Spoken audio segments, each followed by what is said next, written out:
اعنی ابا القاسم محمد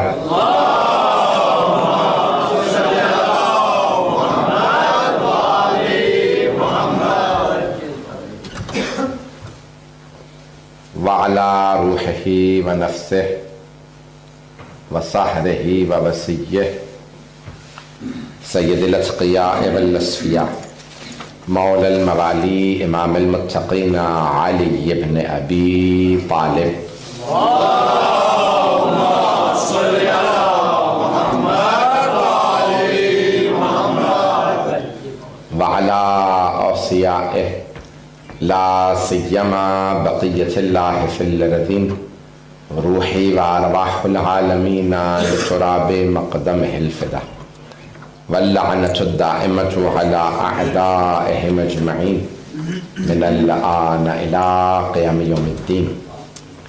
أما بعد فقد قال الله الحكيم في كتابه الكريم بسم الله الرحمن الرحيم إنا أعطيناك الكوثر فصل لربك وانحر إن شانئك هو الأبتر. صدق الله العلي العظيم. صلوات اللهم صل على محمد وعلى محمد. مدینہ العلم کے تمام مؤمنین کو، منتظمین کو، اور بالخصوص جناب حجت الاسلام والمسلمین مولانا سید مرید حسین نقوی صاحب اور جناب حجت الاسلام والمسلمین مولانا سید محمد علی نقوی صاحب کو ولادت باسعادت حضرت صدیقہ کبریٰ بہت بہت مبارک. خداوند متعال ہمیں واقعاً یہ جشن، یہ میلاد بشارت نصیب فرمائے ظہور صاحب زمان علیہ السلام کی. میں نے مشہور و معروف سورہ کا انتخاب کیا ہے، قرآن کریم کا سب سے مختصر سورہ. اللہ نے جب قرآن میں تحدید کی ہے، چیلنج دیا ہے کفار و مشرکین کو جو رسول اسلام کو نہیں مانتے تھے، تو اللہ نے کہا اگر ہو سکے تو اس قرآن جیسی ایک کتاب بنا لا. اللہ نے اسے آسان بنایا اور کہا کہ فاتو بمثل ھذا القرآن، پھر کہا فاتو بعشر سورہ میں مثلے، 10 سورے بنا لاؤ قرآن کے سوروں جیسے. پھر اور آسان کیا، فاتو بسورۃ مثلہ وادعوا شہداءکم من دون اللہ، جسے چاہو مدد کے لیے بلا لو. قرآن کے سوروں جیسا ایک سورہ بنا لا. اور قرآن کا سب سے مختصر سورہ ہے سورہ کوثر، سورہ نمبر 108 ہے. اللہ نے قرآن میں بھی 114 سورے نازل کیے ہیں، 114. اللہ نے قرآن کو بھی 1 اور 14 سے خالی نہیں رکھا. 114 سورے ہیں قرآن کریم میں. مجھے سورہ کوثر سے متعلق کچھ مطالب کو پیش کرنا ہے صدیقہ کبریٰ کی عنوان سے. میں آپ کے سامنے خود ایام فاطمہ بھی پڑھ چکا ہوں، مجھے بھی یاد بھی نہیں کتنی دفعہ مجالس پڑھ چکا ہوں. تو ہر دفعہ کوشش ہوتی ہے کچھ جدید مطالب جو میں نے کم از کم آپ کے سامنے نہ پڑھے ہوں. آج کل انسان سے پہلے اس کی مجلس پہنچ بھی جاتی ہے، اور کئی مرتبہ مطالب جو ہیں بہت سے افراد اپنی محنت کر کے پیش کرتے ہیں تو بہت سے مطالب ٹکرا جاتے ہیں. میری کوشش ہوگی کہ کچھ جدید مطالب ہوں تاکہ تکرار نہ ہو. بحث آپ مجھے ویسے بھی آن لائن سنتے رہتے بہت سے افراد، اس لیے بہت مشکل ہو جاتا ہے نئے مطالب تیار کرنا. صلی اللہ علیہ محمد وعلیہ وسلم.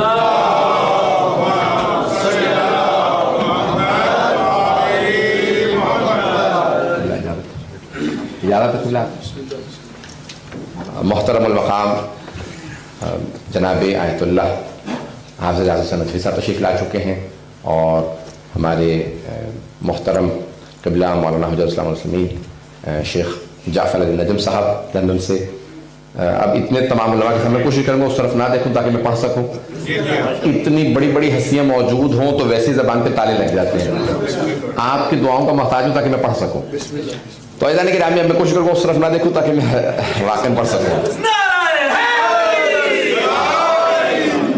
میں ہمارے بہت پرانے دوست ہیں، ان کی کہیں مجلس میں چلا گیا تو اس کے مجلس کے فوراً بعد آتے ہی مجھ سے لڑنے لگے، کہنے لگے آپ نے پوری مجلس خراب کر دی.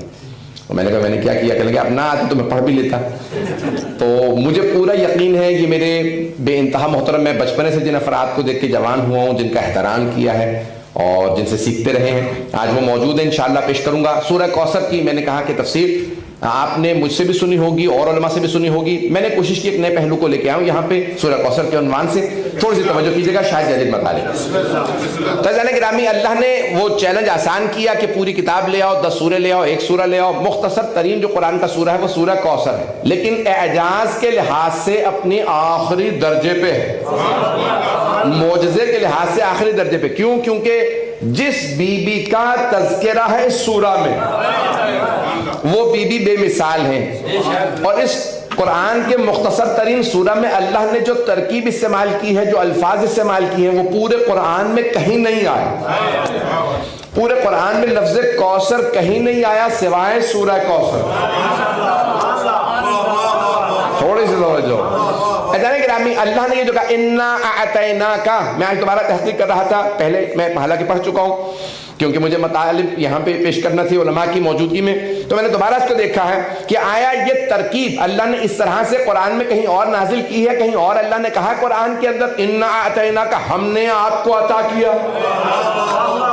تو اللہ نے اپنے حبیب سے قرآن میں اور جگہ پہ نہیں کہا ہم نے آپ کو عطا کیا. صلی لربک وانحر، یہ ترکیب بھی پورے قرآن میں اور کہیں نہیں آئی. ذرا غور کیجئے گا. لقد من اللہ، تو جانے گرامی لقد من، اللہ نے سورہ آل عمران کے اندر آیت نمبر 164 میں ارشاد فرمایا لقد من اللہ علی المؤمنین، اللہ نے احسان کیا ہے مومنوں پہ، اذ بعث فیہم رسولا من انفسہم، کہ اللہ نے ان میں اپنے رسول کو بھیجا. نہیں پہنچا سکا.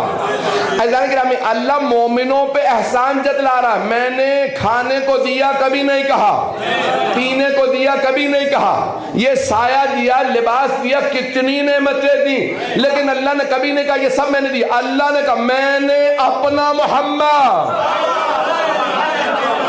میں نے اپنا رسول تمہارے درمیان نازل کیا.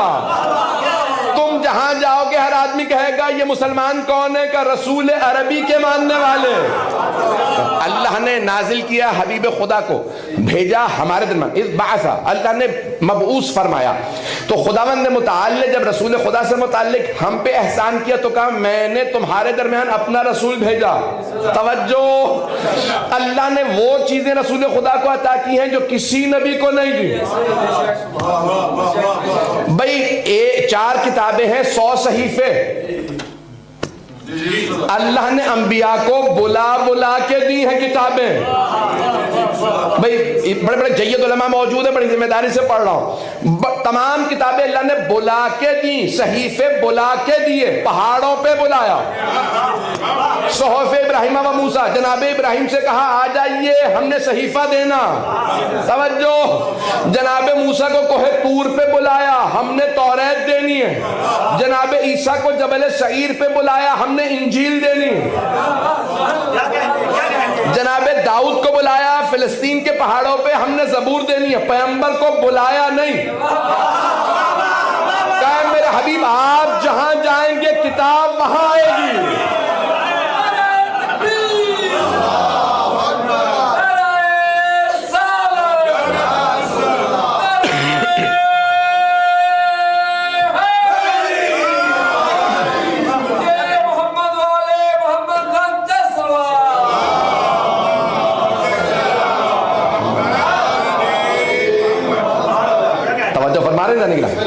اے میرے حبیب آپ جہاں جائیں گے کتاب وہاں آئے گی. آپ غار حرا میں ہوں گے کتاب وہاں آئے گی. آپ خدیجہ کے گھر جائیں گے کتاب وہاں آئے گی. آپ ابو طالب کے گھر جائیں گے کتاب وہاں آئے گی. توجہ، آپ حرم میں ہوں گے کتاب وہاں. آپ حرم سے ہجرت کر کے مدینے جائیں گے کتاب وہاں. آپ علی ابن ابی طالب کے گھر میں جائیں گے کتاب وہاں. فاطمہ سے چادر مانگیں گے کتاب وہاں. حسنین کو کاندھوں پہ بٹھائیں گے کتاب وہاں. علی کو ہاتھوں پہ اٹھائیں گے کتاب وہاں. آپ جنگ میں جائیں گے کتاب وہاں. مسجد میں آئیں گے کتاب وہاں. میرے حبیب آپ کو بلا کے کتاب نہیں دوں گا، ابھی بھی مجمع نہیں ہے. بھئی اللہ نے کسی بھی کتاب کو نازل کر کے یہ نہیں کہا معجزہ بھیج رہا ہوں. سوائے قرآن کریم کے کہ اس میں تحریف نہیں ہوگی، قیامت تک یہ معجزہ باقی رہے گا۔ افضل ترین کتاب رسول خدا کو دی، بلا کے نہیں، جہاں جائیں گے وہاں آئے گی۔ اللہ نے کبھی نہیں کہا میں نے آپ کو سردار انبیاء بنایا، میں نے عزیزان گرامی، لیکن اللہ کہہ رہا ہے انا اعطیناک، ہم نے آپ کو کوثر عطا کیا۔ نہ جانے اس نے کیا عطا کیا ہے کہ اسے بھی ناز ہے۔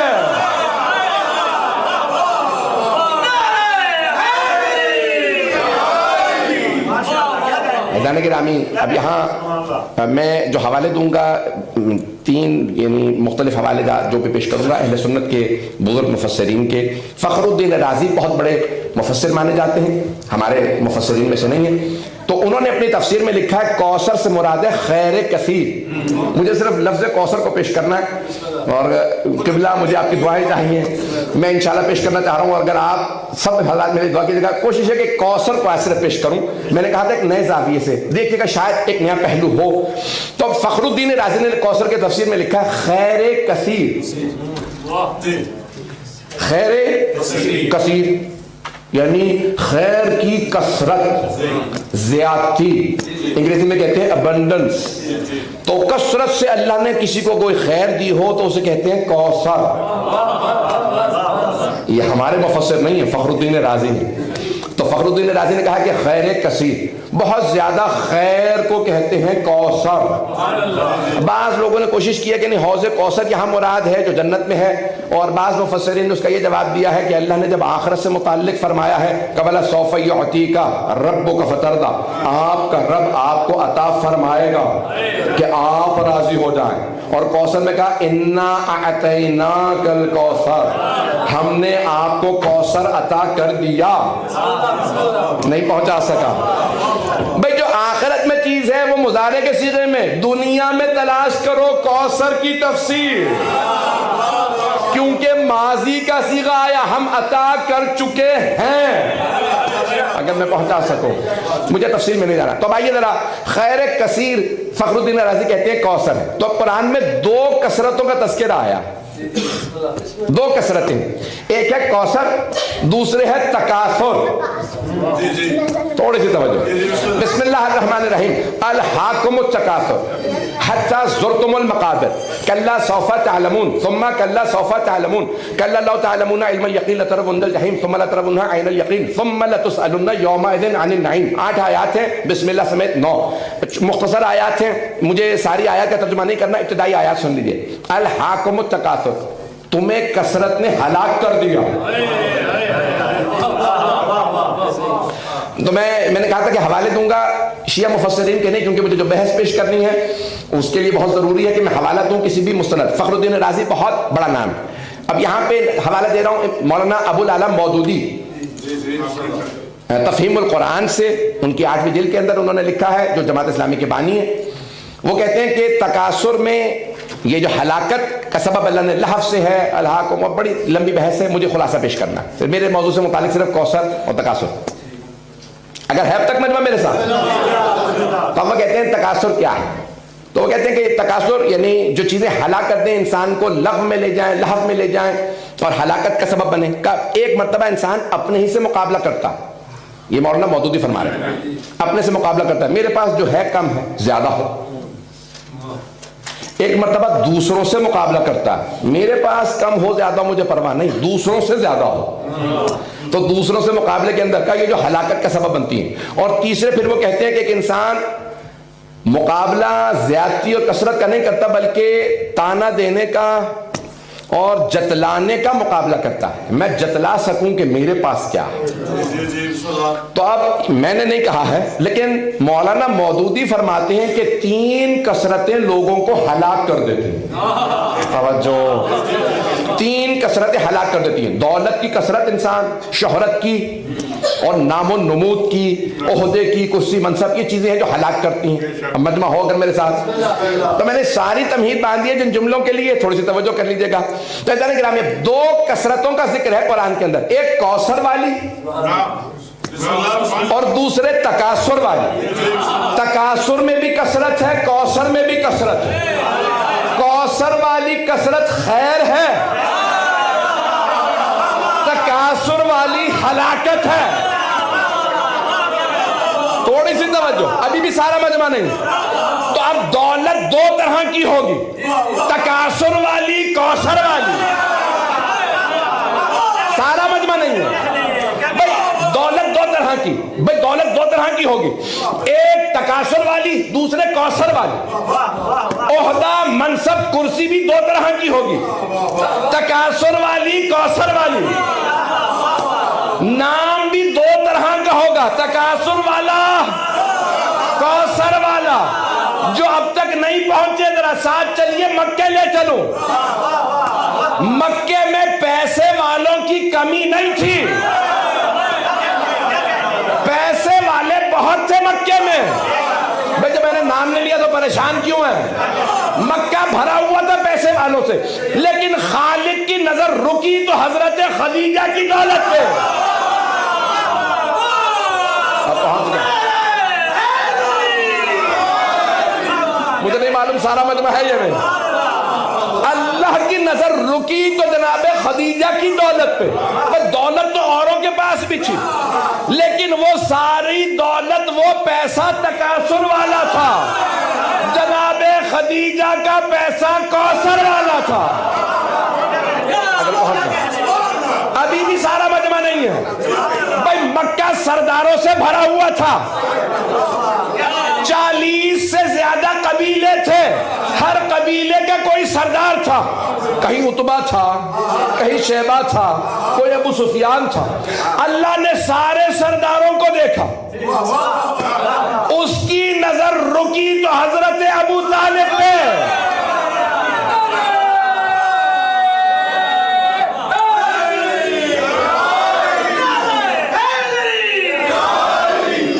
توجہ فرمائی جا رہی ہے، مکے میں سردار بہت تھے، لیکن اللہ نے کہا اے خدیجہ، دولت اگر کام آئے گی میرے حبیب کے تو صرف آپ کی دولت کام آئے گی۔ اے ابو طالب، اگر سرداری کام آئے گی میرے حبیب کے تو صرف آپ کی سرداری کام آئے گی۔ سردار بہت تھے، توجہ، اللہ نے کہا سارے سردار ہیں تکاثر والے، ابو طالب ہیں کوثر والے۔ تکاثر جہنم میں لے جاتا، کوثر جنت میں۔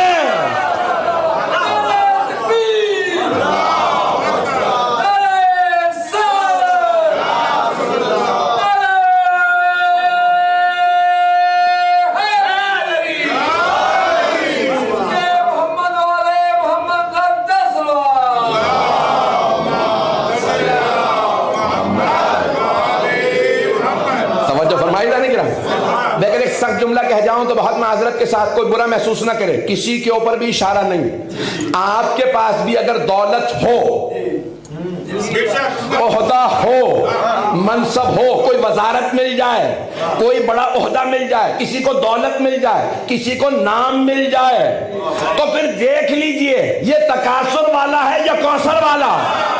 اگر اہل بیت سے دور کر دے تو تکاثر ہے، قریب لے آئے تو کوثر ہے۔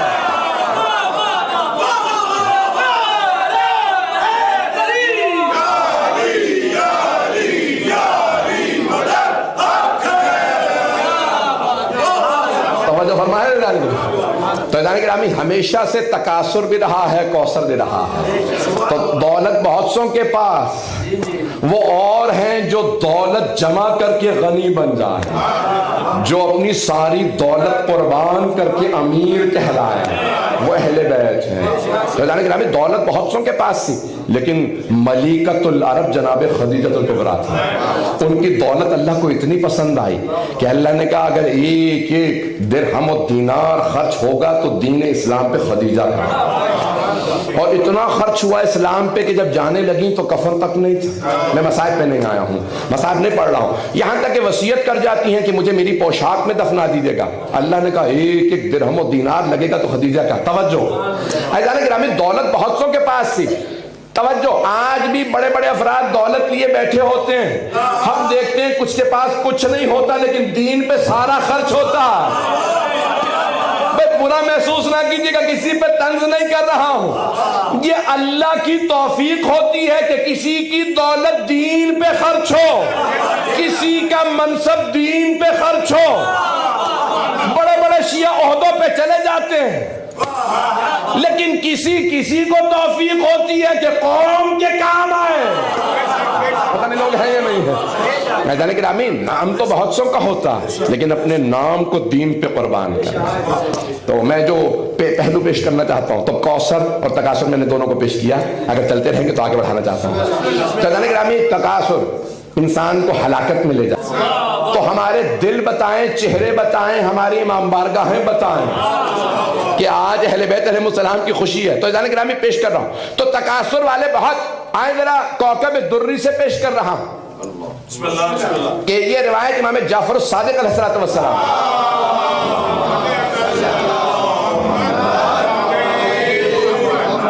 یہ روایت میں نے شاید یہاں پہ پڑھی ہو، مجھے یاد نہیں ہے کہ میں نے کہاں پڑھی، میں نے 2-3 جگہ پہ اس کو روایت کو دہرایا، لیکن سن لیجئے گا پھر بھی محبت سے۔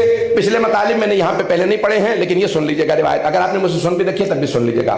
تو اب یہاں پہ پوچھا حل جزاء الاحسان الا الاحسان، سورہ رحمان ذہنوں میں آ گیا۔ شہید الثغیب کہتے ہیں نا کہ جب جنت کا تذکرہ آئے تو مومن کو خوش ہونا چاہیے، کیونکہ اس کے وطن کا نام آیا۔ تو جنت جو ہے وہ آپ نے کبھی بھی اس کا نقشہ پڑھنا ہو تو سورہ رحمان کو پڑھ لیجیے۔ اس سورہ کو قرآن کی دلہن کہا جاتا ہے، کیوں؟ کیونکہ اس کے اندر جنت کا پورا اللہ نے نقشہ کھینچا ہے۔ اور مولا کائنات کی ایک حدیث ہمیشہ میرے ذہنوں میں رہتی ہے کہ آپ فرماتے ہیں ہر چیز، جب کوئی آدمی تمہارے لیے بتائے نا کہ ایسی ہے، وہ جگہ ایسی ہے، وہ باغ ایسا تھا، جاؤ جا کے دیکھو، وہ دریا ایسا، وہ پہاڑ ایسا، جب جا کے دیکھو گے تو جتنی تعریفیں سن کے آئے ہو اسے ویسا نہیں پاؤ گے۔ لیکن مولا فرماتے ہیں کہ جتنا بھی سب نے بیان کر دیا جنت سے متعلق، وہ کچھ نہیں ہے جب جا کے دیکھو گے۔ مولا کائنات کی حدیث، خدا کی قسم میرے رونگٹے کھڑے ہو جاتے ہیں۔ مولا فرماتے ہیں جب جنت کو جا کے دیکھو گے پھر اندازہ ہوگا جو کچھ سن کے آئے تھے کچھ نہیں ہے، جو جنت ہے۔ تو سورہ رحمان بہت خوبصورت سورہ، جنت کا تذکرہ، جنت کا نظارہ، لیکن اس کے اندر آیت ہے هل جزاء الاحسان الا الاحسان فبأي آلاء ربكما تكذبان، کیا احسان کا بدلہ احسان کے اور کچھ ہو سکتا ہے؟ کیا نیکی کا بدلہ نیکی کے سوا اور کچھ ہو سکتا ہے؟ تو اب 2 محسن اسلام ہیں، کچھ لوگ پہنچ گئے ہیں۔ ایک ہے حضرت ابو طالب، ایک ہے حضرت خدیجہ الکبریٰ۔ توجہ، تب اللہ نے کہا اے ابو طالب، آپ کی سرداری جتنی بھی ہو آپ نے میرے حبیب پہ قربان کر دی، آپ کی اس نیکی کے بدلے میں حل جزاء الاحسان الا الاحسان کے عوض ہمارے خزانے میں جو سب سے انمول ہے وہ ہے علی، ہم نے اپنا علی آپ کو دیا۔ اب قیامت تک جو بھی لکھے گا علی تو لکھے گا ابن ابی طالب۔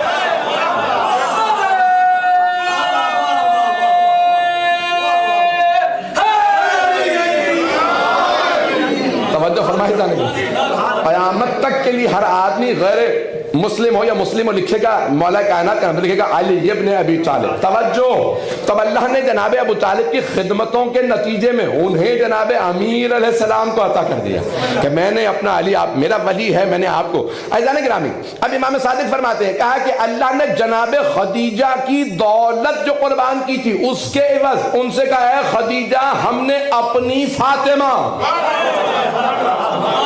آپ کو عطا کی۔ آگے آیات میں مرج البحرین یلتقیان بینہما برزخ لا یبغیان۔ توجہ، امام فرماتے ہیں یہاں 2 سمندروں سے مراد علی و فاطمہ ہیں، برزخ سے مراد محمد مصطفیٰ ہیں، یخرج منہما اللؤلؤ والمرجان۔ ان 2 سمندروں سے 2 موتی ملیں گے، ایک سبز ہوگا دوسرا سرخ، جو سبز ہوگا وہ حسن مجتبیٰ، جو سرخ ہے وہ حسین ہے۔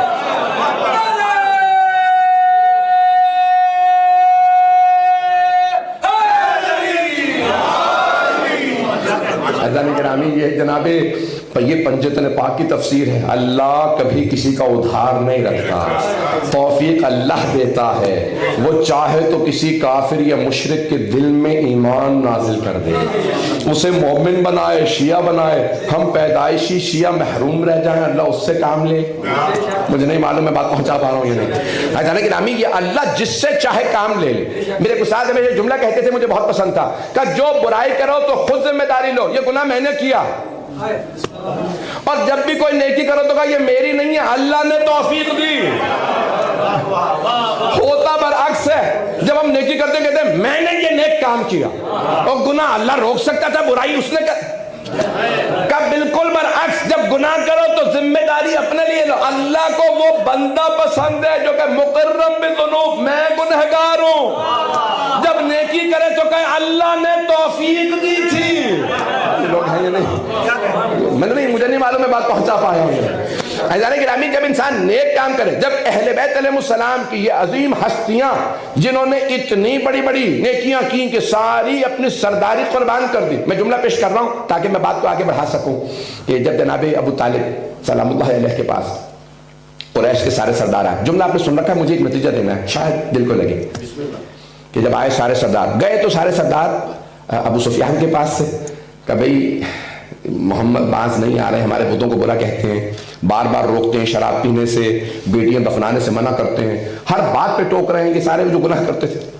تو کہا بھئی ابو سفیان بات کرو، اگر انہیں کوئی سرداری چاہیے ہو کسی قبیلے کی دے دیتے ہیں، جس خاندان میں چاہے شادی کرا دیتے ہیں، جتنی دولت کہیں دینے کے لیے تیار ہے، یہ ہمارے بتوں کو برا نہ کہیں، یہ ہمارے خداؤں، انہوں نے تو کہا خداؤں کو، یہ ہمیں بیٹیاں دفنانے سے منع نہ کریں، یہ میراث بیٹیوں، تو یہ سب باتیں ابو سفیان کا، چلو ابو طالب کے پاس چلتے ہیں۔ توجہ ہو، میں نے آپ سے کہا نا کہ آپ نے یہ سن رکھا ہے، ایک نتیجہ میں دینا چاہتا ہوں جو آپ نے شاید نہ سنا، مجمع ہے؟ تو اب سارے جب ابو سفیان کے پاس ہے، ابو سفیان نے کہا سب سرداروں سے میرے ساتھ چلو، ابو طالب کے پاس چلتے ہیں۔ کہا ہے ابو طالب اپنے بھتیجے سے کہیے یہ جو باتیں وہ کر رہے ہیں یہ چھوڑ دیں، وہ جو چاہیں ہم دینے کے لیے تیار۔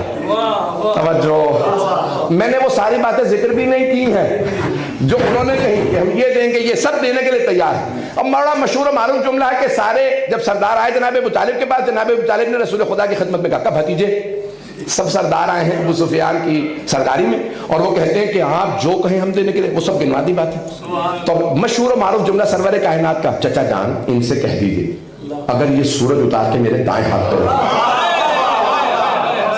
اور چاند میرے بائیں ہاتھ پہ رکھ دے، بہت خدا کی قسم اس جملے پہ اگر آنکھوں میں آنسو نہ آئیں تو پھر کیسا ایمان ہے؟ اگر یہ سورج اتار کے میرے دائیں ہاتھ پہ رکھ دے، چاند اتار کے میرے بائیں ہاتھ پہ رکھ دے، چچا جان خدا کی قسم میں اپنے اس دعوے سے پیچھے نہیں ہٹوں گا، لا الہ الا اللہ سے پیچھے نہیں ہٹوں گا۔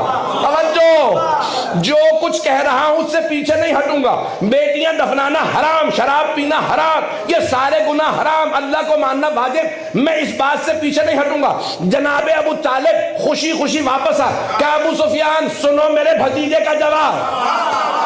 میرے بھتیجے نے کہہ دیا تم سورج اتار کے اس کے دائیں ہاتھ پہ رکھ دو، چاند اتار کے بائیں ہاتھ پہ رکھ دو، وہ اپنے مقصد سے 1 انچ پیچھے ہٹنے کے لیے تیار نہیں ہے مجمع۔ میں نے کہا تھا بات آپ نے سن رکھی ہے، نتیجہ مجھے نیا دینا۔ جیسے یہ سنا سارے سرداروں نے کہا ابو سفیان چلو، ابو سفیان نے کہا نہیں رک جاؤ، ابھی نہیں جانا، مجھے بات کرنے دو۔ کہ ابو طالب اب آپ بتائیے کس طرف ہیں؟ نہیں ہے مجمع۔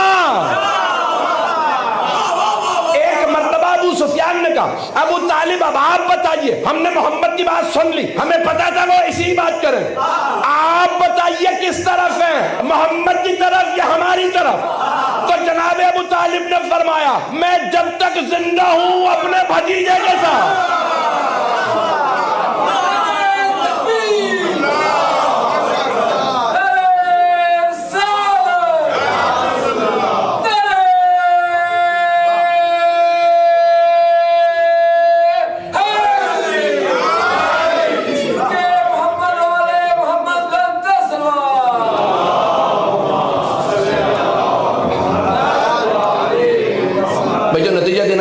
سن لیجیے، جناب ابو طالب نے ایک مرتبہ کہا میں جب تک زندہ ہوں اپنے بھتیجے کے ساتھ ہوں، بھائی مجھے جو نتیجہ دینا ہے۔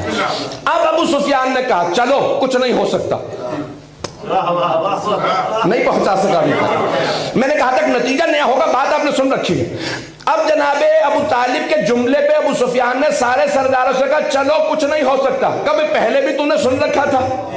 کہا نہیں تمہیں نہیں پتا, میں دیکھنا چاہتا تھا ابو طالب کس طرف ہیں.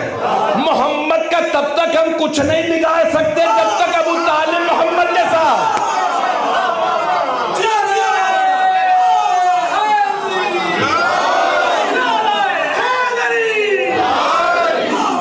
اب بات واضح ہوئی ہے نہیں رہا. مشرکین و کفار سمجھ رہے تھے جب تک کہ بوڑھے ہاتھوں میں دم ہے.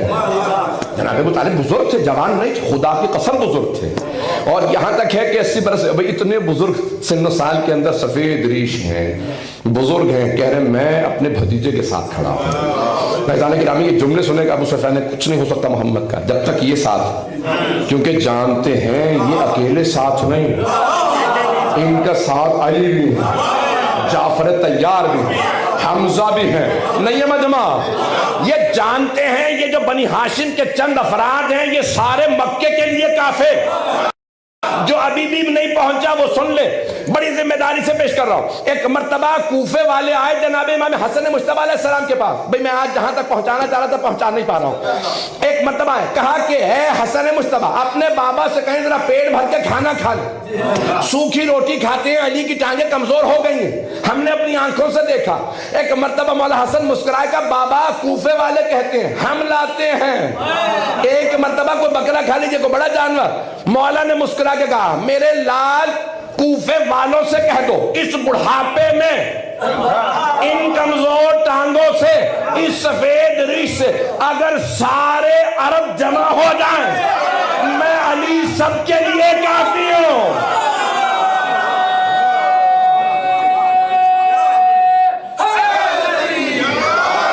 توجہ فرمائے جانے کی رامی, اب سمجھ میں آیا یہ دین سستا نہیں ہے, اس پہ اتنی قربانیاں دی گئی. یہ کوثر والا دین ہے. تو جناب ابو طالب کوثر والے, جناب خدیجہ کوثر. تو یعنی اذان گرامی یہ کثرت, یہ خیر, یعنی خیر کثیر, یہ جناب سیدہ ہے. آئیں ذرا یہ ساری میں نے تمہید باندھی ہے. کتاب کا نام ہے مصباح الہدایہ فی الخلافت والولایہ. یہ امام خمینی کتاب, میں نے اتنا بڑا حوالہ دے دیا تاکہ کسی کے ذہن میں شبہ نہ آئے. تو اب آپ زیارت وارثہ پڑھتے ہیں, اس میں جملہ پڑھتے ہیں اشہد انک کنت نورا فی الاسلاب الشامخہ والارحام المطہرہ.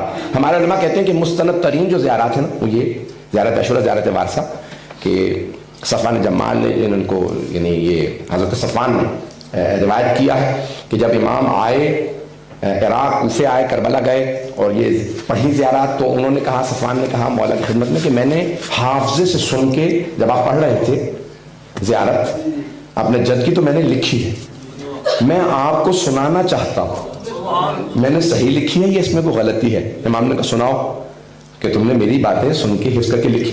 اس میں پھر امام نے تصحیح کی, نہیں تم نے یہاں پہ یہ غلطی کی ہے, اس کو پتہ نہیں لوگ جائیں گے. اس لیے ہمارے علماء کہتے ہیں کہ مستند ترین زیارات ہی ہماری یہ دعائے علقمہ, زیارت عاشورہ, زیارت وارثہ کے حضرت صفوان نے ان کو روایت. بہرحال مجھے تصحیح میں نہیں جانا. تو اب یہ بڑی اہم ہوتی ہے بات کہ خود امام تصحیح کر دیں اپنے شاگرد. تو اب یہاں امام نے اس میں جملہ کہا کہ میں گواہی دیتا ہوں آپ کا نور پاک صلبوں سے پاک رحموں میں منتقل ہوتا رہا اور جاہلیت کے رزق نے آپ کو کبھی چھوا بھی نہیں. تو اب یہاں پہ میں نے جو جملہ لکھا ہے مصباح الہدایہ فی الخلافت والولایہ میں کہتے ہیں یہ جو نور چلا جناب آدم سے, یہ 14 کا نور نہیں تھا, 13 کا تھا. پریشان ہو گئے. یہ 14 معصومین کا نور نہیں تھا, 13 معصومین کا نور تھا. اور جب جناب عبد المطلب تک پہنچا یہ نور تو 2 حصوں میں تقسیم ہو گیا. نور نبوت جناب عبداللہ کے پاس چلا گیا, نور امامت جناب ابو طالب کے پاس. توجہ, رسول خدا کا نور جناب عبداللہ کے پاس, 12 اماموں کا نور جناب ابو طالب کے پاس. کہا یہ 13 کے انوار تھے, ایک نور ایسا تھا اسے دنیا میں لانے کے لیے پیغمبر کو معراج پہ جانا پڑا.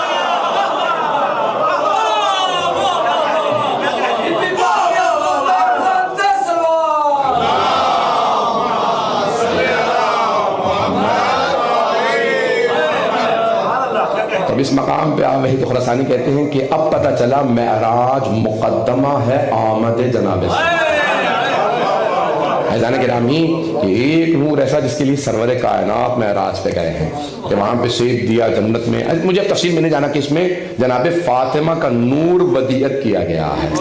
فیضان گرامی کون ہے خاتون جنت؟ اللہ نے، میں نے رات ایک جملہ پیش کیا تھا، اس سے بات کو آگے بڑھاؤں گا کہ اللہ نے اتنی بیویوں کو خلق کیا اور ان تمام بیویوں میں کیونکہ اللہ کے ہاں تجربہ نہیں ہے، ٹرائل اینڈ ایرر نہیں ہے، مجھے ممبر بنانا، میں دیکھوں گا پھر اس کی نقل کروں گا، غلطی کروں گا، اس سے سیکھوں گا. جو بغیر مثال کے بنائے وہ اللہ ہے. پتہ نہیں لوگ ہیں یا نہیں. وہ تجربے نہیں کرتا، ٹرائل اینڈ ایرر نہیں کرتا، وہ غلطی سے نہیں سیکھتا. اس نے وہ اپنے علم سے، وہ علیم ہے، خبیر ہے، جانتا میں نے ایسی ایسی بیویاں بنانی ہیں. کوئی ان میں حوا ہوگی، کوئی ان میں ہاجرہ، کوئی سارہ، توجہ، کوئی آسیہ، کوئی مریم، کوئی خدیجہ. ایک ایسی بیوی بناؤں کہ یہ سب بیویاں بھی انہیں سلام کریں. وہ خاتون جنت حیران گرامی. یہ سب بیویوں کی سردار جناب فاطمہ الزہرا ہے. تو انا اعطیناک الکوثر کی تفسیر جناب فاطمہ الزہرا ہے. اور حیران گرامی اہل بیت کے دو طرح کے فضائل ہیں. یہ ایک جملہ علامہ ذیشان الجوادی مرحوم کا علی اللہ مقامہ کہ آج اتفاقاً بہت سے بزرگ یاد آ رہے تھے ان کا، میں نے یہ جملہ کو میں مقدس میں کی مجلس میں سنا تھا اور کچھ میں اس میں جملے اضافہ کرنا چاہوں گا آپ تمام بزرگوں کی اجازت سے. مرحوم انہوں نے کہا کہ میں نے اہل بیت کے فضائل کو دیکھا، پنجتن کے فضائل کو دیکھا تو کہا میں نے یہ دیکھا کہ اہل بیت کے دو طرح کے فضائل ہیں. کچھ گھر کے اندر کے فضائل ہیں، کچھ گھر کے باہر کے. اور پھر دونوں فضائل کو جب میں نے خلاصہ دیکھا تو دیکھا کہ دونوں فضائل میں مرکز، فضائل اہل بیت کا مرکز جناب فاطمہ. توجہ ہو، تھوڑا سا میں اس میں اضافات کرنا چاہوں گا. مرحوم کا جملہ ہے وہ میں نے ان سے بہت پسند آیا تھا. تو کہتے ہیں دو طرح کے فضائل، گھر کے اندر کے فضائل، گھر کے باہر کے فضائل، دونوں فضائل کا مرکز جناب سیدہ. کہتے ہیں گھر کے باہر کے فضائل کا خلاصہ دیکھنا ہے تو مباہلہ دیکھ لو. ند ابنانا و ابناکم و نسانا و نساکم و انفسنا و انفسکم کا مرکز جناب سیدہ نہیں ہے مجمع، مرکز جناب سیدہ. اب یہاں پہ میں اضافہ کرنا چاہتا ہوں اس سے پہلے کہ ان کا دوسرا جملہ پیش کروں. جہاں جہاں نبوت کے قدم جاتے تھے وہاں وہاں عصمت کے قدم آتے تھے اور امامت کے قدم انہیں چھپاتے تھے. نبوت و امامت کے مرکز میں سیدہ چل کے بتا رہی ہیں. نبوت و امامت کے رشتے کا نام فاطمہ.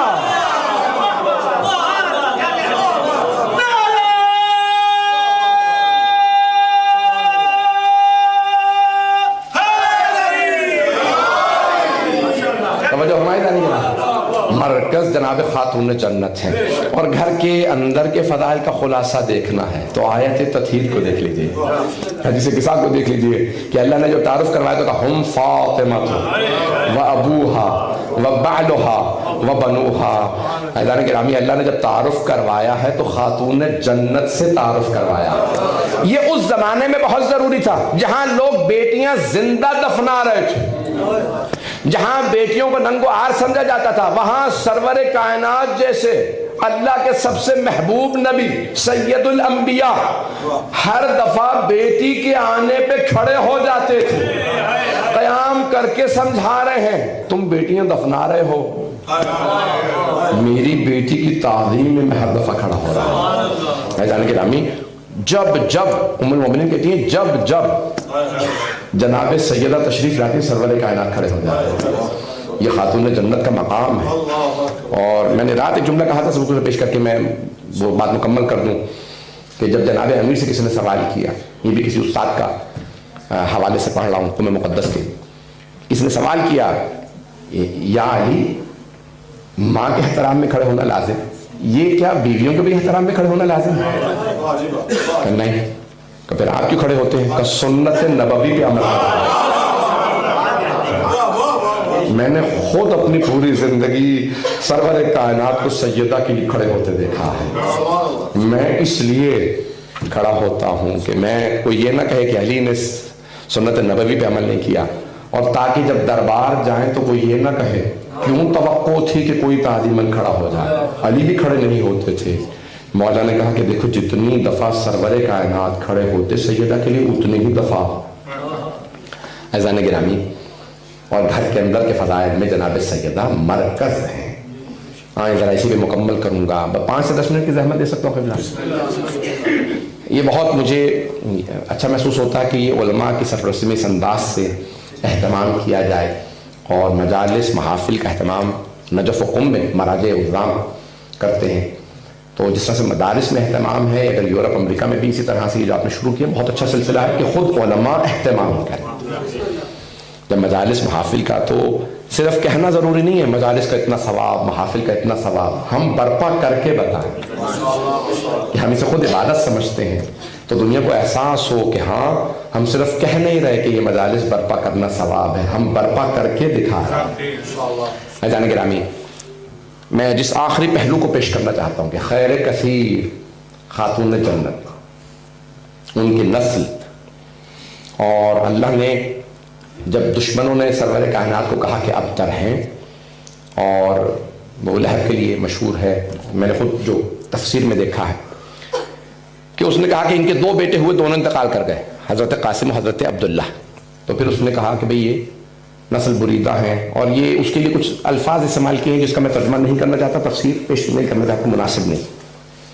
تو اس نے جناب سرور کائنات کو اذیت ہوتی تھی اس کے جملے سے، لیکن اتنے رحیم تھے رسول خدا، اتنے رحم دل کہ کبھی شکوہ نہیں کرتے خدا کی بارگاہ میں کہ مجھے اس جملے سے اذیت ہوتی ہے.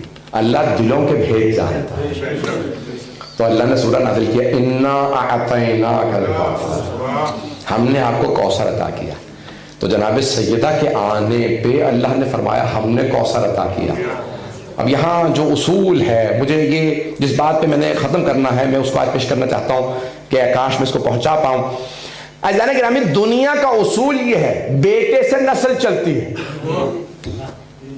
بیٹے کو انسان طاقت مانتا ہے. اکثر لوگ کہتے ہیں میری بیٹی ہے، خود بخود اپنے اندر کمزوری محسوس کرنے لگتا ہے. کوئی بات نہ کرتے میری بیٹی ساتھ ہے، پردے والی ساتھ ہے، بازار سے گزرے گا خود بخود خاموش رہے گا، کوئی آواز بلند نہ کرے میرے ساتھ میری بیٹی ہے، پتہ نہیں مجمع ہے یا نہیں. ساری دنیا کا اصول نسل بیٹے سے چلتی ہے. انسان طاقت بیٹے سے محسوس کرتا، بیٹی سے نسل نہیں چلتی، بیٹی سے طاقت محسوس نہیں کرتا، مجمع نہیں ہے. اللہ نے سارے اصولوں کو توڑا. کہا میرے حبیب میں آپ کی نسل ایک بیٹی سے چلاؤں گا. توجہ، سارے اصولوں کو توڑ دوں گا. ہر آدمی لکھے گا یہ سید فلاں، جو بھی سید ہوگا نام لکھا جائے گا، کہے گا کون ہو؟ یہ رسول خدا کی نسل سے ہے. میں سارے اصول توڑ دوں گا. سرور کائنات آئیں گے گھر میں تو آ کے کہیں گے میں جب بھی اپنی بیٹی کی پیشانی دیکھتا ہوں سارے دن کی تھکان دور ہو جاتی ہے، اپنے اندر دوبارہ طاقت محسوس کرتا ہوں. یا رسول اللہ یہ بیٹا نہیں ہے بیٹی ہے، یہ باہر نہیں آئیں گی، یہ جنگ نہیں کرے گی، یہ تلوار نہیں اٹھائیں گی، تو آپ طاقت محسوس کیوں کرتے ہیں؟ یہ جملہ ہے نا رسول خدا کا. میں جب اپنی بیٹی کی پیشانی کو دیکھتا ہوں مجھ میں دوبارہ شوق پیدا ہوتا ہے، میں جاؤں جا کے تبلیغ کروں، میں اپنے اندر طاقت محسوس کرتا ہوں. تو میرا دل کہتا ہے سرور کائنات فرمائیں گے کہ اے نادان تو نے جو سوال کیا ہے کہ اپنی بیٹی کی پیشانی دیکھ کے آپ کو طاقت محسوس ہوتی ہے. جب بھی پیشانی دیکھتا ہوں نا تو کچھ انوار مجھ سے کلام کرتے ہیں، نانا آپ پہنچا رہے ہیں، ہم بچانے آ رہے ہیں، ان میں کسی حسن کا نور ہے، کسی حسین کا نور ہے. میں اپنی بیٹی کی پیشانی پہ 11 معصوم اماموں کا نور دیکھتا ہوں، اس لیے طاقت محسوس کرتا ہوں. عزیزان گرامی، دنیا کا اصول یہ ہے کہ لوگ بیٹیوں کے اوپر کبھی اتنا ناز نہیں کرتے، میری بیٹی نہ ڈر سکتی ہے. بھئی بیٹی ہے، یہ کس کس سے عزیزان گرامی یہاں تک ملتا ہے. میں ایک جملے کی تشریح پیش کر رہا ہوں، اگر علماء کو اچھا لگے تو میرے لیے ذرا دعا کیجیے گا. عزیزان گرامی، آپ نے ابھی میرے بھائی بھی پڑھ رہے تھے، علماء بھی پڑھتے ہیں، میں نے بھی پڑھا. مجھے بی بی کا سب سے زیادہ لقب جو پسند ہے نا وہ ہے ام ابیہا. ام ابیہا اردو میں کہتے ہیں، فارسی میں ام ابیہا. ایک تشریح اس کی پیش کر رہا ہوں کہ شاید میں نے نہیں سنی نہ پڑھی ہے، میرا دل کہہ رہا میں نے پیش کی ہے، اور اگر غلط ہوگا تو انشاءاللہ قبلہ و کعبہ میری تصحیح کر دیں گے، میں آئندہ نہیں پڑھوں گا. جانے گرامی یہ ام ابیہا کیوں کہا؟ رسول خدا نے کیوں کہا ام ابیہا ہے؟ فاطمہ اپنے بابا کی ماں۔ جانے گرامی میرا ایک سوال ہے آپ سے، ماں باپ کو اولاد سے زیادہ محبت ہوتی ہے یا اولاد کو ماں باپ سے؟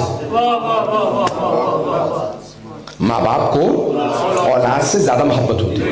اولاد جتنی بھی محبت کر لے اتنی محبت نہیں کر سکتی جتنی ماں باپ کو اولاد سے ہوتی ہے۔ توجہ ہو عزیزان گرامی، اب جناب خاتون جنت کو اتنی محبت تھی رسول خدا سے جتنی ایک بیٹی کو باپ سے نہیں ہوتی، جتنی ایک ماں کو اولاد سے ہوتی ہے۔ اب رسول خدا نے دیکھا میری ایک ہی بیٹی 6 برس کی دروازے کے پیچھے کھڑے ہو کے انتظار کرتی ہے، میرے بابا آنے والے ہیں، بابا جان لگتا ہے کہ آپ بہت تھکے ہارے آئے ہیں، میں پانی ڈالتی ہوں، اپنے چہرے کو دھو لیجئے، اگر کبھی خستگی ہو تو دور ہو جائے۔ عزیزان گرامی اتنی محبت بیٹیاں نہیں کرتی اتنی ماں کرتی ہے۔ اب پیغمبر کیوں نہ کہیں یہ میری بیٹی نہیں ہے یا ام ابیہا، یہ میری بیٹی نہیں ہے، یہ اتنی محبت کرتی ہے۔ خدا کی قسم میں نے اپنی آنکھوں سے روایتیں پڑھی ہیں کہ جناب سیدہ نے جناب فضہ سے کہا، میرے بابا کی حدیث میں نے رکھی تھی، کبھی بھی آگے پیچھے ہو گئی، کہا فضہ تمہیں نہیں معلوم مجھے ہر چیز سے زیادہ اپنے باپ کا کلام پسند ہے۔ عزیزان گرامی کہا میں اپنے بچوں کو بھی اپنے بابا پہ قربان کر دوں، نہیں پہنچا سکا۔ ہر آدمی یہی کہتا نا میں اپنے بچوں پہ قربان، میرے بڑے اپنے بچوں کو، جناب سیدہ کیا فرما رہے ہیں میں اپنے بچوں کو اپنے بابا پہ قربان کر دوں۔ عزیزان گرامی کوئی ماں باپ اپنے بچوں کو کسی پہ قربان نہیں کرتے۔ عزیزان گرامی یہ محبت تھی جناب خاتون جنت کے دل میں اپنے بابا کی، اتنی محبت تھی کہ کوئی دنیا کی بیٹی اپنے بابا سے نہیں کر سکتی جتنی جناب خاتون جنت کو اپنے بابا رسول خدا سے۔ اور بی بی نے 3 دفعہ یہ جملہ کہا ہے، میں نے یہ تو پڑھنا نہیں تھا، میں نے ختم کر دیا، اگر 2-4 منٹ میں یہ جملہ مکمل کر دوں گا آپ لوگوں کی اجازت سے۔ یہ جملہ میں نہیں پڑھنا چاہتا تھا، بس میں مکمل جہاں میں نے پڑھا میں وہیں ختم کرنا چاہتا تھا، لیکن یہ سن لیجیے۔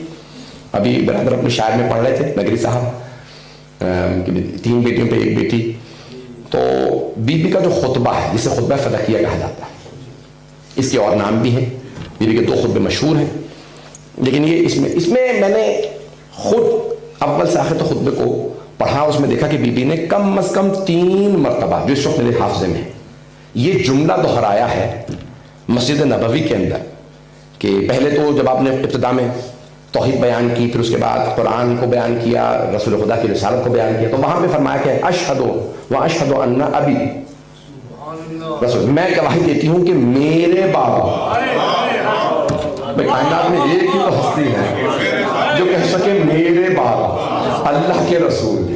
توجہ، خدا کی قسم مولا علی نے ہمیشہ کہا وَأَشْهَدُ أَنَّ مُحَمَّدًا عَبْدُهُ وَرَسُولُهُ، میں گواہی دیتا ہوں محمد اللہ کے بندے رسول۔ نہیں ہے مجمع، سارے مجمع کی توجہ، کچھ پہنچ گئے۔ مولا علی نے بھی ہمیشہ کہا میں گواہی دیتا ہوں محمد اللہ کے بندے رسول۔ بس ایک ہستی ہے جنہوں نے کہا میں گواہی دیتی ہوں میرے بابا وَأَشْهَدُ أَنَّ أَبِي رسول اللہ۔ میں نے خود دیکھا بعض کتابوں میں کہ ولادت میں بھی کہا، جب بی بی کی ولادت ہوئی تو آپ نے سجدے میں اپنی پیشانی کو رکھا کہ اشہد ان لا الہ الا اللہ وحدہ لا شریک لہ، اور فوراً کہا اشہد ان ابی،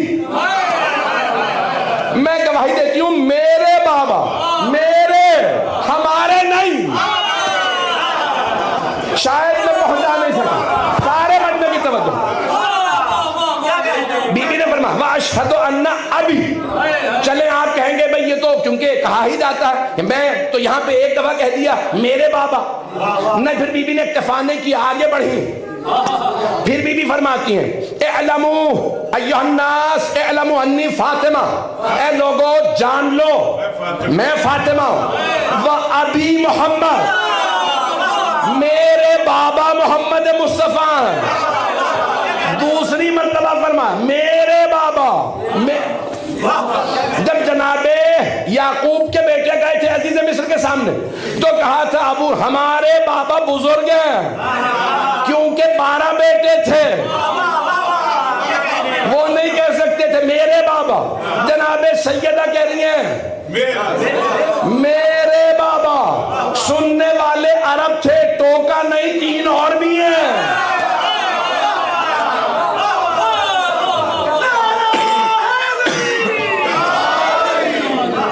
وہ کہتے تھے کہ نہیں آپ کے بابا نہیں ہیں، 3 اور بیٹیاں بھی ہیں۔ آئیے ذرا تیسرا مقام سن لیجئے۔ یہاں تک بھی کوئی کہہ سکتا ہے کہ نہیں احتراماً خاموش رہے ہوں گے، بی بی نے بھی اپنی عظمت بیان کرنے کے لیے کہہ دیا ہوگا میرے بابا، لیکن تیسرے مقام پہ بی بی صرف اتنا نہیں کہتی میرے بابا، کہتی ہیں ابی دون نسائکم، صرف میرے بابا ہیں، تمہاری بیویوں میں سے کسی کے نہیں۔